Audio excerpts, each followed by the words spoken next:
শান্তিপুর নামের এক শান্ত গ্রামে সোনালি ধানক্ষেত আর আমগাছের ছায়ে ঘেরা বসবাস করতেন একজন বৃদ্ধ চাষী হরিলাল। তার নাম শুধু ফসলের জন্য নয়, বরং জীবনের জ্ঞান ও সত্তার জন্য গ্রামে বিখ্যাত ছিল। নিজে সন্তানহীন হলেও তিনি তার দুই ভাগ্নেকে, রুদ্র আর কবিরকে, নিজের সন্তানের মতো করে বড় করেছিলেন। রুদ্র ছিল সাহসী ও চতুর, সবসময় সাফল্যের শর্টকাট খুঁজত। কবির ছিল শান্ত, ভদ্র আর সততার প্রতি একনিষ্ঠ। বয়সের ভারে যখন হরিলাল ক্লান্ত হতে শুরু করলেন, তখন ভাবলেন তার জমি ও জীবনদর্শন কাকে তুলে দেবেন। তিনি কেবল বুদ্ধিমত্তা বা পরিশ্রম দেখে নয়, বরং যে তার মূল্যবোধকে ধারণ করবে, তাকেই চান। এক সকালবেলা তিনি রুদ্র ও কবিরকে ডেকে বললেন, তোমাদের প্রত্যেককে আমি 5টি বীজ দিচ্ছি। এগুলো বিরল, আমার দাদার কাছ থেকে পাওয়া। এগুলো রোপণ করে 3 মাস যত্ন নাও। তারপর তোমরা যা ফলাবে আমার কাছে নিয়ে এসো।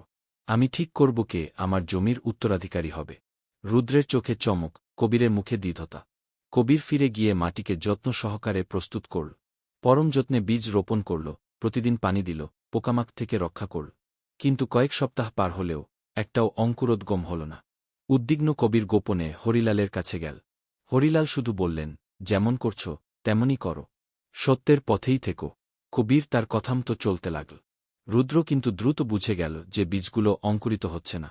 সে চটজলদি বাজার থেকে নতুন বীজ কিনে রোপণ করল। শিগগিরই তার বাগান ফুটে উঠল রঙিন ফুলে ও পাকা ভুট্টায়। সে মনে মনে হাসল, হরিলাল নিশ্চয়ই মুগ্ধ হবেন। 3 মাস পর হরিলাল আবার তাদের ডাকলেন। কবির প্রথমে এগিয়ে এল। তার ঝুড়িতে 5টি খালি টব, কেবল মাটি। আমি অনেক চেষ্টা করেছি, কবির বল। আপনার শেখানো সব কিছু পালন করেছি, কিন্তু কিছুই গজায়নি। হরিলাল মাথা নাড়লেন। তারপর রুদ্র এল, ঝুড়ি ভর্তি ফুল ও ভুট্টা নিয়ে।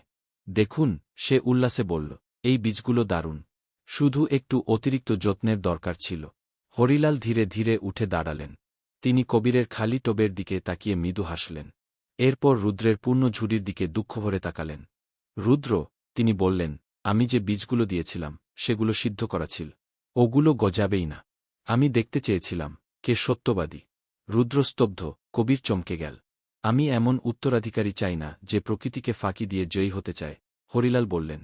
আমি এমন কাউকে চাই যে ব্যর্থতাও স্বীকার করতে পারে সত্য ও নম্রতার সঙ্গে। তিনি কবিরের কাঁধে হাত রাখলেন। কবির আমার জমি পাবে। তার টব খালি হলেও তার হৃদয় পূর্ণ। রুদ্র লজ্জায় মাথা নিচু করল। সেই দিন থেকেই কবির জমির যত্ন নিল সততা ও সৌজন্যের সঙ্গে। সে গ্রামের মানুষদের ফসল বিলিয়ে দিল, শিশুদের চাষাবাদের শিক্ষা দিল, আর সত্যের বীজ এর গল্প বলত, যা সবাইকে স্মরণ করিয়ে দেয় ফুল না ফুটলেও সততা সম্মান জন্ম দেয়। তুমি চাইলে আমি এটা স্ক্রিপ্ট বা চিত্রনাট্য বা স্টোরিবুক ফরম্যাটেও সাজাতে পারি।